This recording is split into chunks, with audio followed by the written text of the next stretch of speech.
Oh, ladies and gentlemen,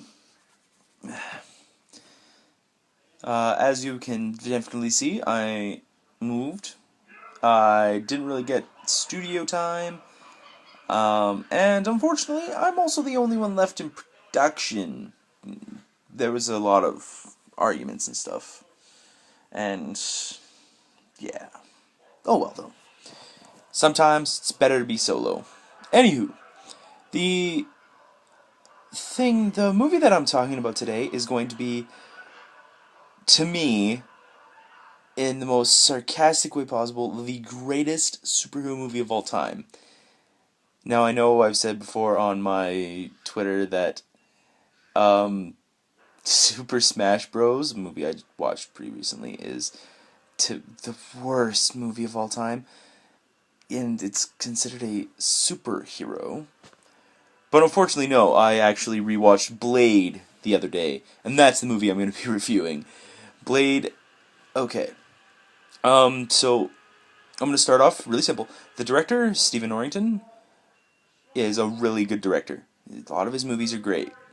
Blade, I want to consider, is on the fence of being great, but not great enough. Wesley Snipes, couldn't think of a better person to play Blade, actually. Like, I checked, just couldn't find anyone. And everyone else is just, eh, yeah, I don't know.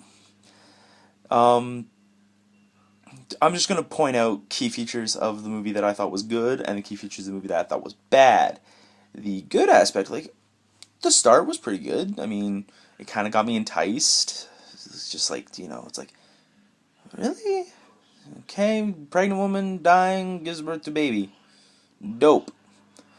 Um, the the start of the movie with the bloodbath scene and everything was, yeah. I mean, I'm sorry. You're being taken to a slaughterhouse party. That doesn't happen very often, bro. Doesn't really care if the chick is kind of hot, but no. If I'm being offered to be taken to a slaughterhouse party, I was like, girl, I just want to go to a party at my place. Me, you, yeah. Sorry, that's just how it is. Slaughterhouse parties don't happen. If something does happen, something pretty fucking fishy. Anyway, Blade shows up, kicks a lot of butt, shotguns, leaves freaking. What's it? Okay, I'm sorry. But if I've learned anything from zombie movies and vampire movies, is you double tap. If you're not sure it's dead, make sure he's dead.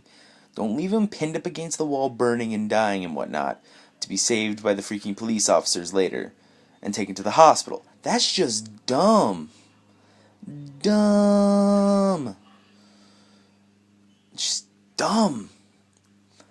Um, a really good part was the Whistler, like, that having a kind of side companion, like, even though like there's the whole dark and brooding past and stuff, that kind of psychic's actually a really good comparison to other psychics. Like, if you have that one psychic who is almost as constant as the main hero, then they can both get along, which is why a lot of people don't, like, a lot of people get kind of blinded by that with the whole Batman and Robin are the best sidekick main hero couple ever. It's like, no, they really aren't.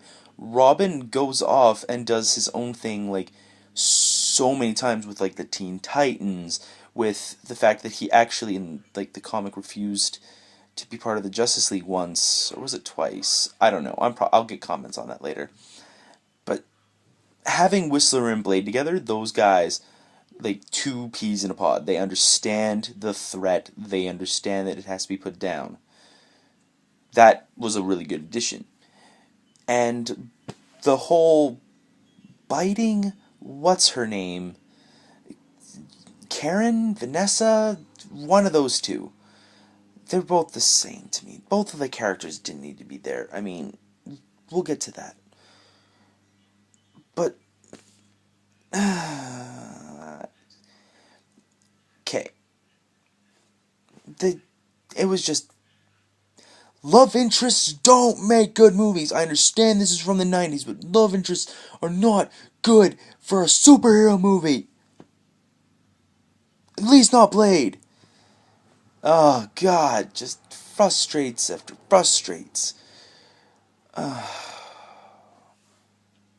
Just sorry. To me, a love interest couple thing is just bad. Bad for superhero movies. Because you know it's going to end badly. Or it's not going to end at all, and it's going to be terrible, and it's just going to continue on to the sequels. Which, by the way, this is going to be a 3-part film kind of deal. Like, I'm going to do 1, then I'm going to do 2, then I'm going to do Blade Trinity. I actually have to see Blade 2. I've never seen Blade 2. We're going to see that, though. Anywho. Oh, gosh. No, like, the whole Blade going to rescue or put down Quinn. I believe it's Quinn. Quinn was the second in command. Yeah. And has to rescue. Well, doesn't really rescue her. That's another thing. She's been bitten. Double tap, man. Just put down. Honestly, it's dumb. It's just dumb. It's just dumb. The bad guy though, like Deegan, he was actually good. Most of the middle stuff, like the Whistler getting fatally wounded or bitten or whatever, and he's just like, I won't be one of them. No. And Blade's just like, have a gun, bro. Here you go. I'm gonna go load up. Bye. That was actually kind of cool. I mean, I can understand that you don't want to take out your own buddy. Like, stuff like that, you know? It helps. But as far as, say, like, the main attack on, like, the going into the fortress, that whole reawakening the blood, what was the point? That doesn't really, that plot line for, oh, just take over the vampire community, and reawaken the blood god, cause reasons. No. No, no, no, no. That is not a reason. That is bad. That is very bad. I'm sorry, but if I'm going to take over my race, I'm not going to reawaken a god to do it. It is dumb and it is bad, and you should feel bad for trying. And Blade finding his mom? Okay. Again, she's in bed with the enemy. Double tap. To take out once, not sure if he killed her, take her out again. That's how it rolls. That's how you do it. Mom, I'm sorry, like heartstrings being pulled, not worth it. Totally not worth it. And of course, like having that whole the ritual goes wrong scene. Okay, that's only to establish Blade as a possible comeback scenario. It's like, oh man, I'm beaten and stuff. Oh, things went wrong? Good. Time for me to take over and, kick major butt. Which, I'll give you the credit. The action scenes were pretty dope. Wesley Snipes knows how to punch a guy. And kick, too. Kick, too. The ending. The ending. I understand that there was that whole serum plot line, it's like, gotta quench the bloodthirst. It's like, cool. I don't understand what that has to do in the movie. There's no real point to it. Okay, whatever. And then Blade's just like, at the very end, she's just like, he's just like, make a better cure. I'm gonna go now. Bye.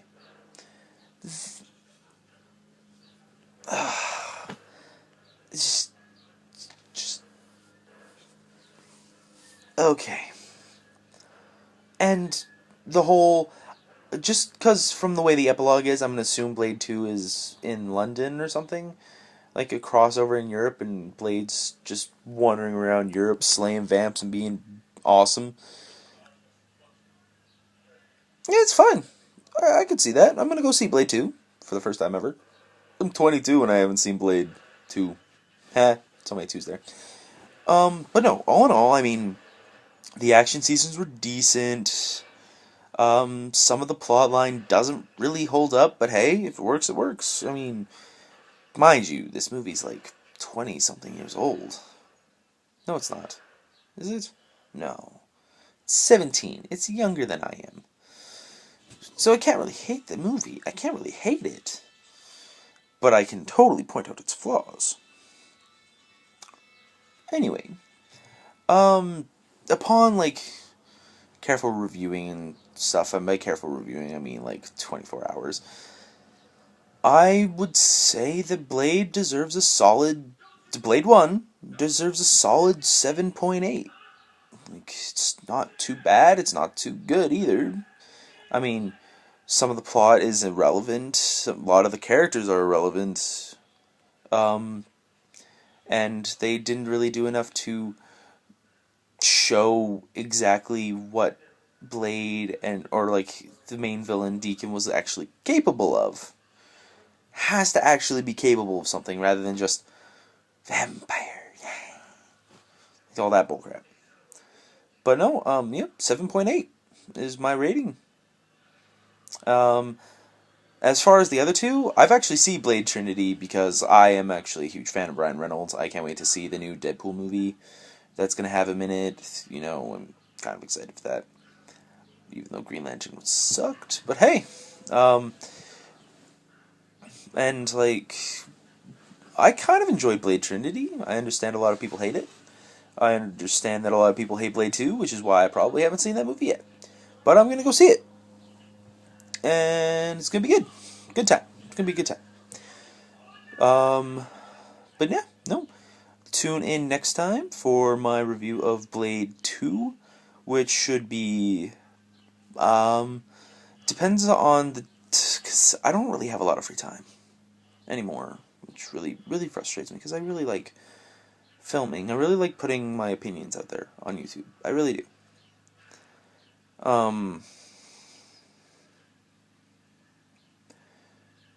I don't know, maybe later tonight I will. Probably not tonight, actually. Maybe tomorrow. Maybe tomorrow, because I'm going to go out with a few friends, and one of my friends is a big fan of Blade, and he keeps telling me that I should watch Blade 2. So I'm going to watch Blade 2, maybe with him, maybe with everyone.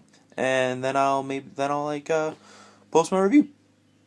Hopefully it's better than Blade 1, because sequels I usually generally hope are better than 1. But yeah, no, thanks for watching. Have a great day or night whenever you're watching this. Peace out.